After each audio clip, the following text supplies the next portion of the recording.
do another start, bench, and cut. Harrison, I'm sorry. This is regarding WWE. So, I'll be muted. champ, this one right here. Let's see. Ew. Oh, this is very interesting. All right. All right. I You like want to that. go, champ? I'll go. Go ahead. I'm starting Randy Orton. Of Okay. course. Start Randy Orton. As a heel, I mean, he was just one of those guys you want to reach through the TV and just like, come on, man. I'm cutting Batista. Whew. And the reason why I say that is because his peak was so short.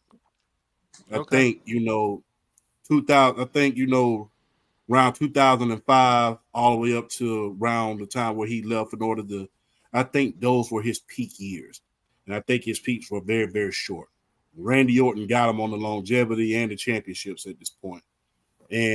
But I'm benching Daniel Bryan because of the I like technical wrestling is a lost art these days.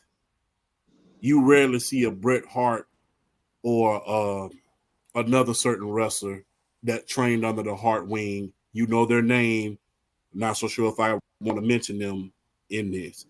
If you want to know his name, he won the heavyweight title in WrestleMania 20 against Triple H and Shawn Michaels. But you No. get what I'm trying to say. I Yeah. want to get Yeah. anybody. We know who you we know who you talking about. Let's just say that. So that Daniel Bryan was technically sound. He had charisma. I mean, and he'll squeeze a Yes. little The bit of yes humor. movement. Yeah, he'll squeeze a little. I mean, and let's not forget Team Hell No.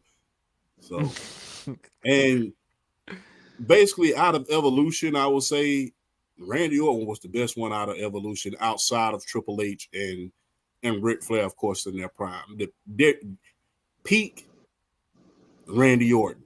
I mean, and like I said, Batista's peak was relatively short. Like I said, it was because of his age. He didn't get into the wrestling business until he was in his late 30s. So he didn't have a huge window period like these other guys did. So he had to get what he had to get and then get out of there. That rival. But in his defense, I'm always going to be somebody in defense. The rivalry between him and The Undertaker, one of the most underrated rivalries in wrestling history, because that saga was a year long, and it all culminated with Hell in a Cell. We saw every type of match you would ever want to see between those two. I agree with you there. Randy, because of the accomplishments and longevity, I hate to I hate to cut Batista, but I have to. Benching Daniel, I'm not. I'm a bench Daniel because of the yes movement, the personality, the underdog story. Him, the beef between him and Triple H. Because again, they didn't want a guy who's miniature being on the front runner for WrestleMania. Do you remember the WrestleMania match between the triple threat one between Randy Orton, and Mm-hmm. Dave Batista in New Orleans? That was a great match. Everyone loved the yes movement and stuff like that. Randy, of course, I think he's the more decorated, more accomplished wrestler. So I'm gonna start Randy. I'm gonna bench Daniel Bryan, and sadly, I'm gonna cut Batista. Trey, what says you, man? Well, I'm gonna go off the radar and I'm gonna say I'm starting Daniel Bryan. I'm starting Daniel Bryan because I remember when Daniel Bryan first came in, dog, they was shitting on him from day one. From day one. From Michael, I remember him and Michael Cole, when Michael Cole used to just shit on him in commentary, and he's like, "Man, I had enough of it. I've had enough of Michael Cole talking about me. I'm gonna whoop his ass." And of course, when he started the whole yes movement, like, bro, they did not like. It wasn't just Triple H that didn't want him to be world champion. Vince McMahon just did not want him. And they was like, anybody can be world champion but him. It was so bad, dog, to the point where when Batista came back, because everybody knew Batista was coming back. Everybody knew. When he won the Royal Rumble, I was like, I expected him to win the Royal Rumble because that's who they picked to win the Royal Rumble. Dog, when he won the Royal Rumble, everybody was like, whoa, we don't want him. We don't want Batista to win the Royal Rumble. We want Daniel Bryan. Okay. And who am I benching? Damn. I think I'm gonna have to bench Randy Orton, and I'm cutting Batista. Reason why I'm benching Randy Orton.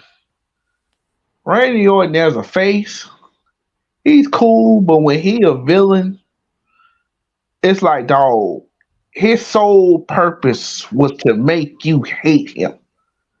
Like, he appreciates the love, but he just loves being hated.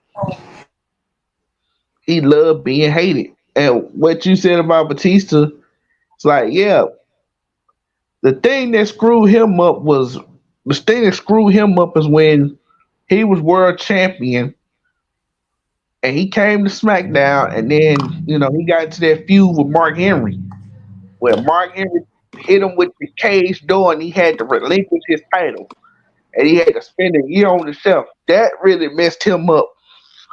That messed his run up. All right. Casual from the Hoopsters podcast. Casual. Anyone who knows Casual knows he loves himself some WWE. What's up, man? What's up? Y'all make me sick, man. How dare y'all be so disrespectful to Batista, man? Hello, let me go. I was just about to go. Hello. Yeah, you want to go last word? Yeah, I'm for sure starting Randy Orton. That's goes without. You could put any three up there. Randy gonna always start for me. For sure. And I'm benching Batista and Daniel Bryan. I'm not thinking. Listen, all respect to him. He hell of a story, underdog story, the Yes movement. He's not the entertainer Batista was, bro. He's not. And I get it. Batista had a short-lived career, and a lot of that was because of age. And when he tore his pec, it kind of ruins his career. But the rivalry he had between not just him and The Undertaker was underappreciated. The matches he had with Kane as well was some of the best matches I watched growing up, bro. And I can't see myself letting Batista go, even though he was one of the worst heels I did see. I will admit that. But One of the worst what? he was one of the worst heels I ever One of the seen. worst heels. In 2013, that heel run that he heel had run was terrible, against John dog. Cena. That was a bad That heel heel run run to was you. awful. Yeah, it wasn't good at all. But I love the rest He of had some of his best promos. Like I But don't know what he y'all. tries to make it seem like when he tried to talk about him breaking John Cena's neck. Yeah, you broke John Cena's neck on accident. He still broke he his tried neck. he tried to use that as the selling He point. still broke his neck.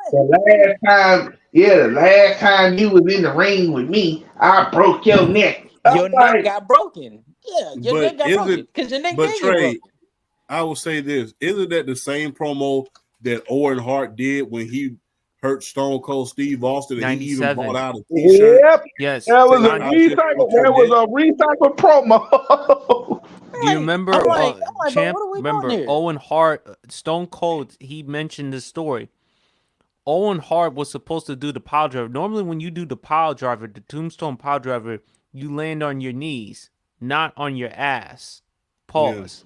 Owen Hart landed on his ass when he did the tombstone pile driver on Austin.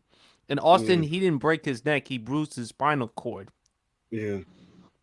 Yeah, but you Yeah, know but the they whole wrote promo. that. But Yeah, they wrote that and into what is the job of a heel? The job of a What is the heel job is of a to heel? exploit your weaknesses. And to Casual's point, I can agree with that. Like I said, I don't think it's so much as this heel run was bad. We was not used to, even when Batista was in Evolution from 2004 to 2005. No one considered him a heel. Now that was a heel group, but he wasn't a heel. Everybody was cheering I think it Batista was at a more. certain point. I think it was more of a like similar to like Drew McIntyre when he was with Dolph Ziggler, and nobody Yeah, really thought like you. Nobody really was like, that's a bad guy. They were just like, oh, he a yeah. badass. Everybody was He's a cheering. badass. He Everybody can do was whatever cheering he want Batista. and still get cheers. Yeah, everybody was cheering Batista in Evolution.